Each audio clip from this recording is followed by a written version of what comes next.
All right. Good morning, children. This is class 4, value education. In our last class, I was discussing about the. I am teaching you from page number 8.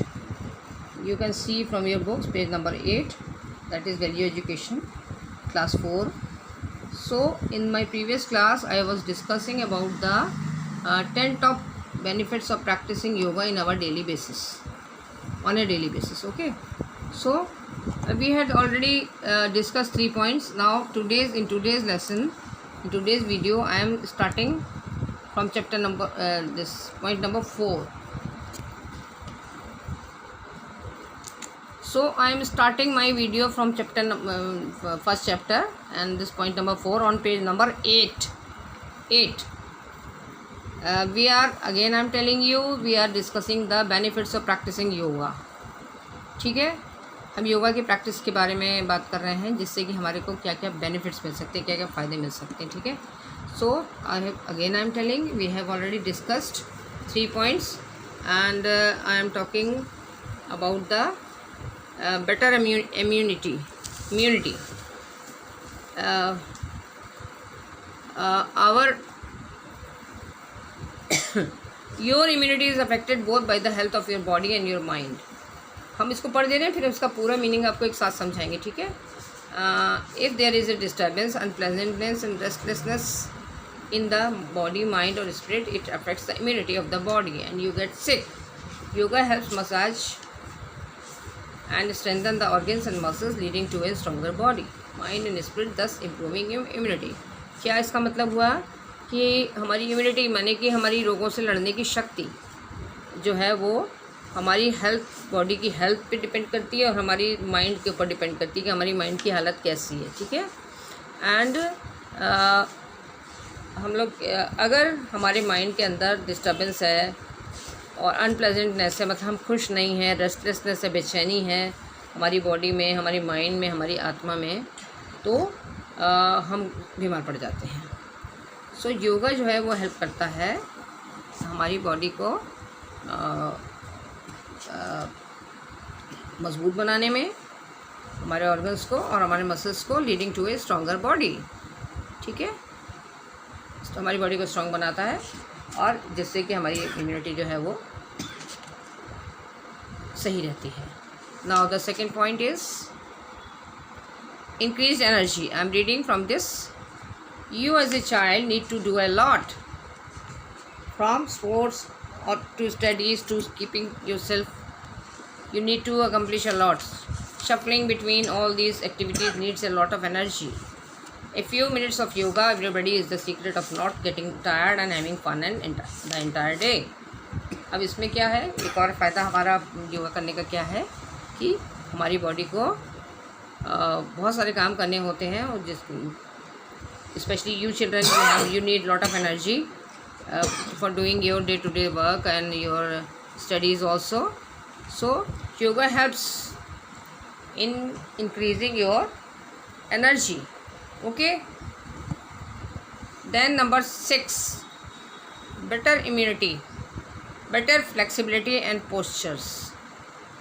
इसका क्या, इसमें क्या है, a bad posture can lead to a body ache.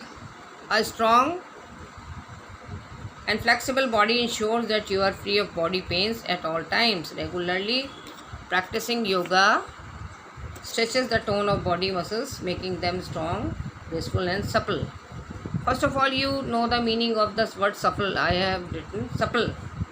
You write the meaning is flexible, माने लचीला, जो easily bend कर जाए. ठीक है, so इसमें क्या है कि योगा जो है वो हमारी बॉडी को it makes us more flexible and posture, हमारे पोस्चर जो बॉडी के जो आसन है, हमारे जो तरह तरह के डिफरेंट पोजेज होते हैं उनको वो सही करती है, क्योंकि बैड पोस्चर जो है वो हमारी बॉडी को ख़राब करता है और हमारी बॉडी जो है वो स्ट्रॉन्ग होना एक्चुअली स्ट्रॉन्ग होना, फ्लेक्सिबल होना ज़रूरी है. तो regular practice of yoga makes our body strong and supple. Supple means flexible, यानी कि हम उसको आसानी से मोड़ना है, कहीं झुक के कोई चीज़ उठाना है, सामान उठाना है. It makes easy for us to move. Now, better number 7. I am discussing some 7. Better intuition. When you are able to understand what needs to be done, how and when, you automatically get positive results. This is called intuition. Yoga and meditation have the power to improve your intuitive ability.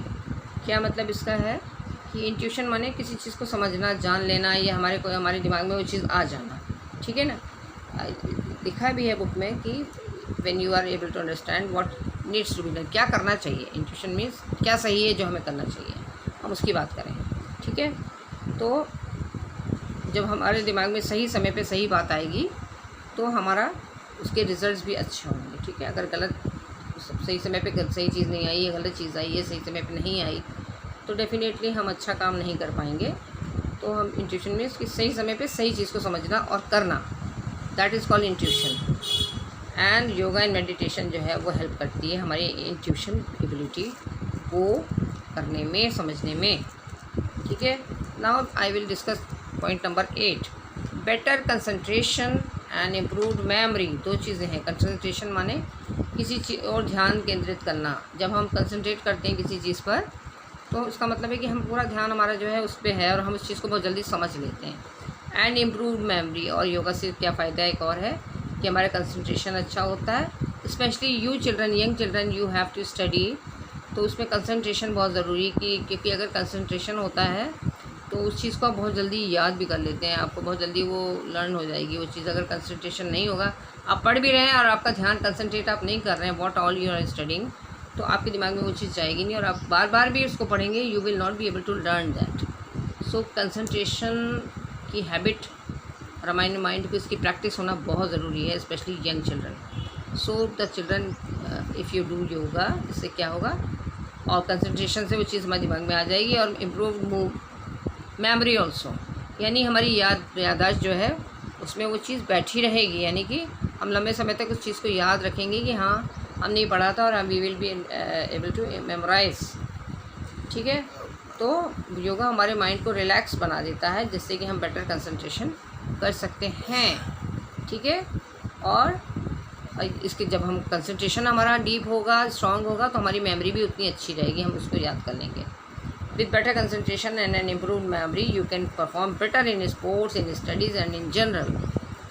अगर हमारा memory अच्छी, concentration, कोई भी, if you have to learn anything, either it is your studies or a new work, new game, new sport, new any new practice in anything, learning anything new, you need concentration. जब तक आप ध्यान से उस चीज़ को सुनते समझते नहीं हैं, उस पर ध्यान केंद्रित नहीं करते हैं.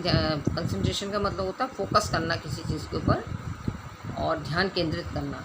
सो तब तक आप उस चीज़ को समझ नहीं सकते हैं. जब आप ध्यान केंद्रित करके समझते हैं तभी आप उसको लर्न भी कर सकते हैं. आपके दिमाग में वो अच्छे से बैठ जाती है, फिर वो जल्दी निकलती नहीं दिमाग से. It is forever. So children, I think this is enough for today. We have discussed 5 points and this is enough for today. Yoga के ऊपर हम लोग बात कर रहे हैं. Next we will do in the next video. Okay.